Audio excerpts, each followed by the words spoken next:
Hello everyone, कैसे हैं आप सब। होपफुली फाइन होंगे। मैं उम्मीद करता हूं लास्ट वीक आपके लिए प्रॉफिटेबल गया होगा। तो एक और वीडियो लेकर हम आपके सामने प्रेजेंट हैं। इस वीडियो में हम क्या डिस्कस करने वाले हैं, इस वीडियो को हम हर हफ्ते लेके आते हैं जिसमें हम कुछ अच्छे स्विंग ट्रेड्स के आइडियाज़ को डिस्कस करते हैं।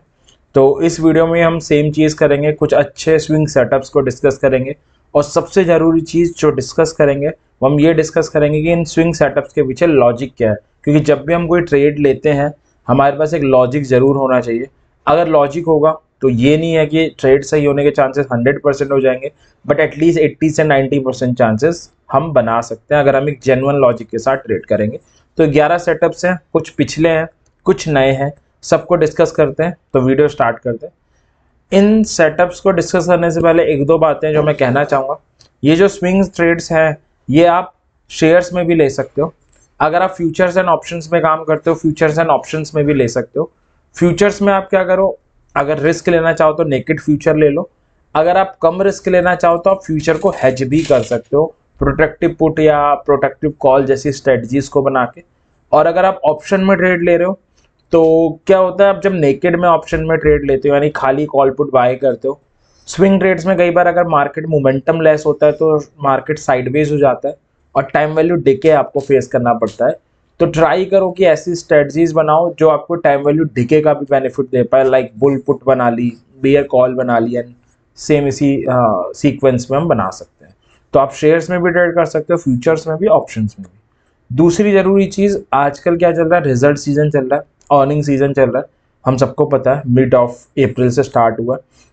तो जितने भी रिकमेंडेशन हम डिस्कस कर रहे हैं, जितने भी सेटअप्स हम डिस्कस कर रहे हैं, अगर आपको सेटअप में दिखता है कि रिजल्ट आने वाला है, क्योंकि हमने आज सेटअप डिस्कस किया, हो सकता है 4-5 दिन बाद रिजल्ट आने वाले हो, जैसे लास्ट वीक आरती इंडस्ट्री में हुआ। तो आपको एक प्रिकॉशन ये रखनी है कि रिजल्ट से पहले उस ट्रेड में से एग्जिट कर देना है, क्योंकि जो रिजल्ट है वो आपके पूरे सेटअप्स को बेकार कर सकते हैं। तो एक कॉशियस रखना है, इतना अपने आप को अपडेट रखना है कि मैं अगर पर्टिकुलर किसी कंपनी में ट्रेड ले रहा हूँ तो उसके रिजल्ट तो आसपास नहीं है। ठीक है, होपफुली ये दोनों बातें आप ध्यान रखेंगे। अब स्टार्ट करते हैं। तो पहला सेटअप है आईआरसीटीसी, जो लास्ट हफ्ते दिया गया था आपको। क्यों 600 के ऊपर सस्टेन कर रहा था, बहुत इंपॉर्टेंट लेवल था। और अगर आप डेली चार्ट में देखोगे तो डेली चार्ट में 13 ईएमए के ऊपर सस्टेन कर रहा था। तो 13 EMA on daily closing basis का स्टॉप लॉस था। 625 और 650 के दो टारगेट के साथ आपको बाय करने को कहा था। ये फ्राइडे की कैंडल है। कोई भी ट्रिगर नहीं था, मंडे ओपन होते ही बाय कर सकते थे। फर्स्ट टारगेट 625 था, सेकंड टारगेट 650 था। इस हफ्ते का जो हाई लगा है वो 635 का लगा है, यानी जो आपका पहला टारगेट है वो अचीव हो गया सक्सेसफुली। दूसरा टारगेट नहीं हुआ है, दूसरे टारगेट तक गया नहीं, 635 तक गया। और फ्राइडे मार्केट में थोड़ी वीकनेस थी तो उस कारण 625.40 की क्लोजिंग आई है। तो अगर आपने पहले टारगेट पे प्रॉफिट बुक कर लिया है, इट्स अ गुड थिंग। अगर आपने नहीं किया, आप सेकंड टारगेट का वेट कर रहे थे, तो आपके लिए एक अच्छी बात यह है कि जो पहला टारगेट है 625, उसके ऊपर ही क्लोजिंग आई है। तो अगर 625 के ऊपर सस्टेन करता है तो आने वाले वीक्स में ये आपको सेकंड टारगेट 650 का टारगेट भी दिखा सकता है। ठीक है, तो जिसने ये सेटअप पिछले हफ्ते लिया था या तो वो प्रॉफिट बुक कर चुका होगा या वेट कर रहा होगा। नया सेटअप नहीं है, कोई नई एंट्री इसमें नहीं ली जा सकती। अब चलते हैं जुबलियन फूडवर्क की तरफ। ये भी, इसको तो हम 2-3 हफ्ते से रिकमेंड कर रहे हैं। रीज़न क्या था, बहुत इंपॉर्टेंट लेवल था 425 का। वहाँ पे डबल बॉटम की एग्रेसिव एंट्री बनाई हुई थी इसने पियर्सिंग पैटर्न की हेल्प से। तो हम बाई कर सकते थे। 420 ऑन वीकली क्लोजिंग बेसिस का स्टॉप लॉस था। 450, 475 और 500 के टारगेट थे। एक ट्रिगर था, वो क्या, वो मैं आपको डेली चार्ट से समझा देता हूँ। तो लास्ट फ्राइडे को ये 450 450 के ऊपर क्लोजिंग देकर गया था, ये है। तो 450 के नीचे क्लोजिंग देकर गया था। तो सिर्फ इतना सा ट्रिगर था कि डेली चार्ट में अगर 450 के ऊपर क्लोज दे दे और सस्टेन करे तो इट्स अ गुड बाय। अब आप, ये मंडे की कैंडल है, मंडे को अगर आप देखोगे तो इसकी जो क्लोजिंग आई है वो 461 आई है, यानी 450 के ऊपर क्लोजिंग दे गया। ट्यूसडे को भी इसकी क्लोजिंग 458 आई है, यानी मंडे और ट्यूसडे 2 दिन ये 450 के ऊपर क्लोजिंग दे रहा था, ट्यूसडे एंड वेडनेसडे को। तो हम थर्सडे को इसमें एंट्री बनती, थर्सडे को एंट्री कर सकते थे। 458 के पास शेयर ओपन हुआ है, हम बाई कर सकते थे। 475 आपका पहला और 500 दूसरा टारगेट होता।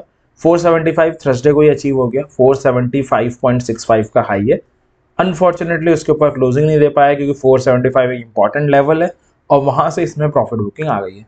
तो अगर आपने ट्रेड ली थी, थर्सडे मॉर्निंग में ट्रेड का ट्रिगर हिट हो गया था, आपका टारगेट 475 सक्सेसफुली अचीव हो चुका है।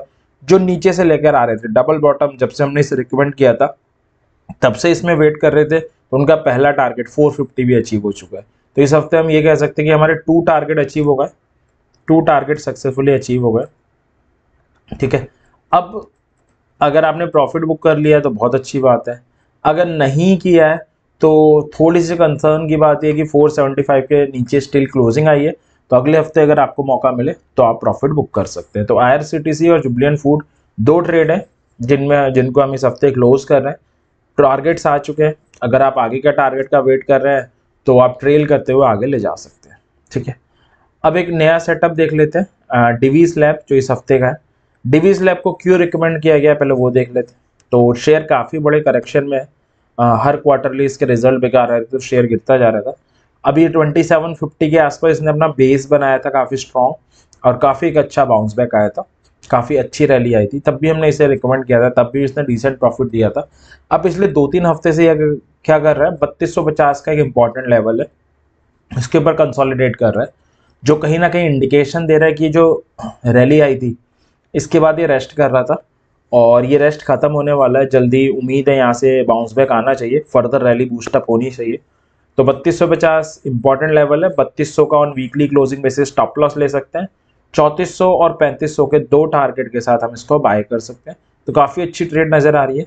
अगर आप डेली चार्ट देखोगे, डेली चार्ट में 13 EMA के ऊपर काफ़ी अच्छा कंसोलिडेशन कर रहा है, तो इस ट्रेड में कोई ट्रिगर की भी ज़रूरत नहीं है। तो काफ़ी अच्छी ट्रेड है जिसे आप अगले हफ्ते कंसीडर कर सकते हो। अगेन आई एम रिपीटिंग, ये देख लेना रिजल्ट तो नहीं है, जिस भी सेटअप में आप जंप करो, ये एक आपकी जिम्मेदारी रहेगी देखना। ठीक है, अब हम आगे चलते हैं। बजाज फिनसर्व लास्ट हफ्ते रिकमेंड किया गया था, क्यों रिकमेंड किया गया था? तो डेली चार्ट से चलते हैं। पहली चीज़ तो इसके क्वार्टरली रिजल्ट आए थे, काफ़ी स्ट्रॉन्ग आए थे। डेली चार्ट में इन्वर्टेड हेड एंड शोल्डर का ब्रेकआउट था, 13 EMA आ रहा था, 1350 का लेवल आ रहा था। तो इतने सारे बतेरे रीज़न थे, ट्रेड लेनी बनती ही बनती थी। हेड एंड शोल्डर था इनवर्स, ब्रेकआउट था उसका, 13 EMA आ रहा, 1350 आ रहा, स्ट्रॉन्ग क्वार्टरली रिजल्ट, तो टेक्निकली भी स्ट्रॉन्ग, रिजल्ट के बेसिस पे भी स्ट्रॉन्ग। तो it's a good buy trade जो लास्ट हफ्ते रिकमेंड करी गई थी। 1335 1335 का ऑन वीकली क्लोजिंग बेसिस का स्टॉप लॉस था, 1375 और 1400 के जो टारगेट थे। फ्राइडे को हाई है 1394 इस शेयर का, यानी जो हमारे पहला टारगेट था वो तो सक्सेसफुली अचीव हो गया 1375 का। 1400 वाला टारगेट भी ऑलमोस्ट अचीव हो गया, 2-3 रुपए पहले से नीचे गिर गया, वो सेलिंग आ गई थी HDFC ट्विंस के कारण, तो फाइनेंशियल सेक्टर में थोड़ी सी प्रॉफिट बुकिंग आई है और उस कारण शेयर में फॉल आ गया। तो अगर आपने ट्रेड ली थी तो मैं उम्मीद करता हूँ आपने प्रॉफिट बुक कर लिया होगा, और अगर आप नहीं प्रॉफिट बुक कर पाए तो थोड़ा सा कंसर्न है कि दोनों टारगेट के नीचे क्लोज हुआ है, बट स्टिल 1350 के ऊपर है, तो आप इंतज़ार कर सकते हैं। अगले हफ्ते अगर मार्केट बाउंस बैक किया रहा तो ये आपके जो दोनों टारगेट हैं दोबारा भी अचीव हो जाएंगे। ठीक है, तो मैं इस ट्रेड को क्लोज कर रहा हूँ। तो 4 ट्रेड हमने डिस्कस करी, इसमें डिवीज लैब एक अच्छा सेटअप नजर आ रहा है, बाकी जो 3 ट्रेड्स हैं उसमें डिसेंट प्रॉफिट, डिसेंट टारगेट्स आ चुके हैं, तो उन्हें क्लोज करने का टाइम है। अगला सेटअप है HUL, लास्ट हफ्ते ही रिकमेंड किया था। क्यों रिकमेंड किया था? शेयर के रिजल्ट आए थे, क्वार्टरली रिजल्ट, और उसके बाद शेयर्स में सेलिंग आई थी। ठीक है, और ये रीज़न आ जाएंगे। डेली चार्ट के एक बार एनालिसिस कर लेते हैं। तो रिजल्ट के कारण शेयर गिरा था, बट उसने एक bullish counter attack line form करी थी, डबल बॉटम की एग्रेसिव एंट्री भी थी डेली चार्ट में, बुलिश काउंटर अटैक लाइन भी थी, 2450 का इंपॉर्टेंट लेवल था। तो अगेन बहुत सारे रीजंस कंक्लूड हो रहे थे, एक साथ कन्वर्ज हो रहे थे, जैसा कि बजाज फिनसर्व में हो रहे थे। दैट्स वाई मैंने इसे एक आइडियल चॉइस के लिए लिया था एज अ ट्रेड। 2425 का वीकली क्लोजिंग बेसिस पे स्टॉप लॉस था, 2500 और 2550 के 2 टारगेट थे। इस हफ्ते का हाई है जो फ्राइडे लगा 2520, पहला टारगेट सक्सेसफुली अचीव हो गया, दूसरा टारगेट अभी नहीं हुआ है। बट द गुड थिंग आप देखो कि थर्सडे इसने अपना 13 EMA गेन किया, फ्राइडे मार्केट वीक था, स्टिल 13 EMA के ऊपर एक क्लोजिंग देकर गया और 2500 के ऊपर भी देकर गया, यानी 2500 और 13 EMA को अब कहीं ना कहीं सस्टेन करने का ट्राई कर रहा है। तो अगर आपने पहले टारगेट पे प्रॉफिट बुक कर लिया, इट्स अ गुड थिंग। नहीं किया है तो आप वेट कर सकते हो 2550 का, बस एक चीज़ करनी है, स्टॉप लॉस चेंज कर लेते हैं। स्टॉप लॉस क्या रख लेते हैं, 2500 रख लेते हैं, 2500 ऑन वीकली क्लोजिंग में से। तो आप 2500 का अपना स्टॉप लॉस ले सकते हैं एंड 2550 का वेट कर सकते हैं। जिन्होंने 2500 पे प्रॉफिट बुक कर लिया अच्छी बात है। तो डिवीज लैब के अलावा जो इस बार इस वीडियो को देख रहे हैं वो HUL को भी कंसीडर कर सकते हैं आने वाले हफ्ते के लिए। आगे चलते हैं, नया सेटअप है पेट्रोनेट का। तो पेट्रोनेट को देख लेते हैं। काफ़ी एक तरीके से पहली चीज़ मैं बता दूँ, डिफेंसिव शेयर है, थोड़ा सा पेशेंस आपसे डिमांड करेगा ये शेयर, क्योंकि काफ़ी एक रेंज में रहने वाला शेयर है। मैं पर्सनली अवॉइड करता हूँ, बट काफ़ी अच्छा सेटअप बना नज़र आ रहा था तो मैंने देख ले रहे हैं, प्रेफर कर सकते हैं क्योंकि थोड़ा रेंज बाउंड शेयर है। बट जिस तरह से फ्राइडे मार्केट वॉलेटाइल रहा था, ऐसे मार्केट में काफ़ी अच्छी प्रोटेक्शन हमें देते हैं ऐसे शेयर। तो इम्पॉर्टेंट लेवल है 225 रुपये का शेयर का, काफ़ी टाइम से उसे रेसिस्ट कर रहा था, अप्रॉक्सीमेटली 3 4 5 10 महीने रेसिस्ट किया इसने, और 2 4 हफ्ते पहले इसे गेन किया और उसके ऊपर सस्टेन करने का ट्राई कर रहा है। 220 का ऑन वीकली क्लोजिंग बेसिस का स्टॉप लॉस ले सकते हैं, 240 और 250 के टारगेट ले सकते हैं। 240 का टारगेट मैं क्यों दे रहा हूँ, क्योंकि 240 के अराउंड कहीं ना कहीं आपका 13 EMA आएगा, 13 EMA तक ये बाउंस बैक कर सकता है। तो 13 EMA का आपका पहला टारगेट होगा, अगर उसको गेन करे तो अगले टारगेट तक जा सकते हैं। तो डिवीज, HUL, पेट्रोनेट 3 सेटअप हैं जो आप अगले हफ्ते कंसीडर कर सकते हो। आगे बढ़ते हैं, सिप्ला भी रिकमेंड करा हुआ था, क्यों, क्योंकि शेयर का अगर हम ऑल टाइम हाई देखें तो वो 4 डिजिट का है, वहाँ से शेयर पिछले कुछ हफ्तों में अच्छा खासा करेक्ट हुआ है। काफ़ी इंपॉर्टेंट लेवल था 900 रुपये का, वहाँ पे कंसोलिडेट हो रहा था। 890 का वीकली क्लोजिंग बेसिस पर स्टॉप लॉस और 925 और 950 के टारगेट दिए थे। इस हफ्ते का जो हाई है 935 का है, यानी हमारा पहला टारगेट सक्सेसफुली अचीव हो गया है, दूसरा टारगेट नहीं हो पाया। तो अगर आपने पहले टारगेट पे प्रॉफिट बुक कर लिया तो अच्छी बात है, नहीं किया आप दूसरे टारगेट का इंतजार कर रहे थे तो स्टिल 925 पे क्लोजिंग आई है। आप देख सकते हो 13 EMA को होल्ड कर रहा है, तो आप अगले हफ्ते भी इंतजार कर सकते हो 950 का और वेट कर सकते हो। तो फर्स्ट टारगेट तो अचीव हो गया। मैंने तो, अगर मैं ऑनेस्टली बताऊं, मैंने इसमें काफ़ी अच्छी ट्रेड ली थी और प्रॉफिट भी बुक कर लिया इस हफ्ते। बाकी आप चाहो तो सेकंड टारगेट का भी वेट कर सकते हो, क्योंकि 925 और 13 EMA के ऊपर है। ठीक है, आगे चलते हैं। हेवल्स देख लेते हैं पहले। हेवल्स भी लास्ट हफ्ते रिकमेंड किया गया था। हेवल्स में क्या सेटअप था, पहले उसको डिस्कस कर लेते हैं। तो एक काफ़ी इंपॉर्टेंट लेवल था, आई थिंक 1225 का था, सॉरी 1200 का लेवल था, और उसके ऊपर शेयर कंसोलिडेट कर रहा था। ठीक है, तो हमने इसे रिकमेंड किया गया था। पहला टारगेट दिया था 1224 का, दूसरा दिया था 1249 का, 1175 ऑन वीकली क्लोजिंग बेसिस का स्टॉप लॉस था। लास्ट हफ्ते हमारा पहला टारगेट अचीव हो गया था 1224 वाला, एंड उसके ऊपर एक क्लोजिंग देकर गया था। तो हमने सजेस्ट किया था कि अब आप 1224 को अपना स्टॉप लॉस ले सकते हो और दूसरे टारगेट का वेट कर सकते हो। इस हफ्ते का हाई है 1294 का, तो ट्रेड क्लोज करने का टाइम आ गया है, सारे टारगेट सक्सेसफुली हिट हो गए। तो मैं उम्मीद करता हूँ जिसने दोनों टारगेट का वेट किया उसने प्रॉफिट बुक कर लिया हुआ। जो पहले टारगेट पर निकल गया कोई बात नहीं, प्रॉफिट तो उसको भी हुआ ही है। आगे चलते हैं, नया सेटअप है SBI का। बैंकिंग सेक्टर में फ्राइडे को काफ़ी पिटाई हुई है, डिस्पाइट मैं बैंकिंग सेक्टर का शेयर उठा रहा हूँ क्योंकि मुझे लगता है वो इम्पल्सिव सेलिंग थी, और अगले हफ्ते हम स्टेबिलिटी देख सकते हैं मार्केट में।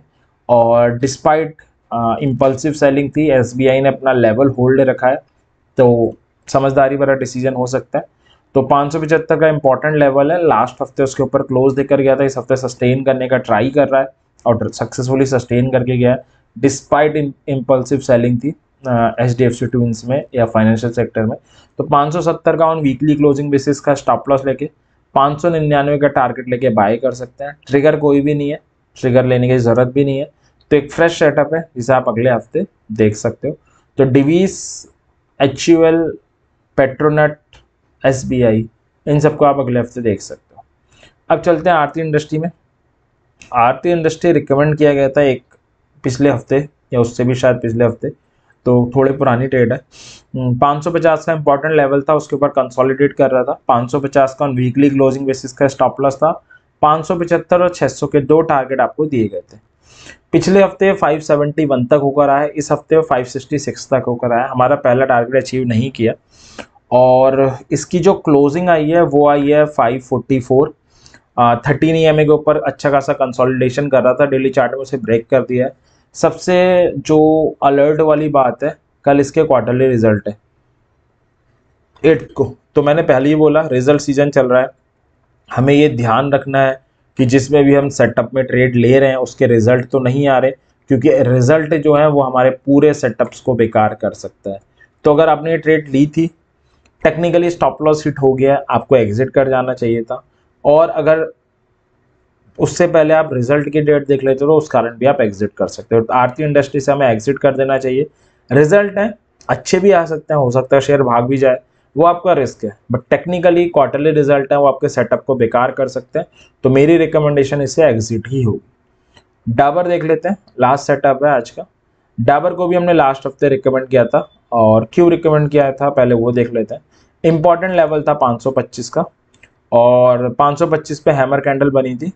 520 का ऑन वीकली क्लोजिंग बेसिस का स्टॉप लॉस था, 550 का हमारा टारगेट था। हुआ क्या, डाबर अगर हम डेली चार्ट में देखें 13 EMA पे भी अच्छा खासा कंसोलिडेट कर रहा था और 541.50 तक चला भी गया था। बट फिर आया डाबर के लाइफ का विलेन, यानी इसके क्वार्टरली रिजल्ट जो डिसअपॉइंटिंग थे। शेयर का हाल आपके सामने है, 505 की क्लोजिंग आई है। तभी मैं बार बार रिपीट कर रहा हूँ, क्वार्टरली रिजल्ट एक बहुत बड़ा हार्डल है हमारी टेक्निकल एनालिसिस में। तो जिनमें भी क्वार्टरली रिजल्ट आए उससे आपको एग्जिट कर देना। तो उम्मीद करता हूँ कि 13 EM टेक्निकली शेयर स्ट्रांग था, बट इसके रिजल्ट की डेट देखने के कारण आपने इसे एग्जिट कर दिया होगा, नहीं किया है तो आपका स्टॉप लॉस हिट हो चुका है। तो ये सेटअप्स थे जिन्हें आप अगले हफ्ते कंसीडर कर सकते हो लॉजिकली एंड प्रॉफिटेबल ट्रेड करने के लिए। मैं उम्मीद करता हूँ ये सेटअप आपको प्रॉफिटेबल ट्रेड करने में हेल्प करेंगे, साथ में आपको एजुकेट भी करेंगे, मोटिवेट करेंगे लॉजिकल ट्रेडिंग करने की तरफ। एक ज़रूरी चीज़, ये जो एनालिसिस है मेरी एनालिसिस है, जो मैंने करी हुई है कि मैं अगले हफ्ते हार्ड एंड मनी लगाऊंगा तो कैसे कैसे लगाऊंगा। आप अगर ट्रेड करने जा रहे हैं आप इससे हेल्प जरूर ले सकते हैं, बट अपनी हार्ड एंड मनी लगाने से पहले खुद की एनालिसिस जरूर कीजिए। एट द एंड एनालिसिस आपकी होगी, डिसीजन आपका होगा, प्रॉफिट भी आपका होगा एंड लॉस भी आपका होगा। तो इसी उम्मीद के साथ कि आने वाला वीक आपके लिए प्रॉफिटेबल हो, एंड करते हैं। Thank you very much.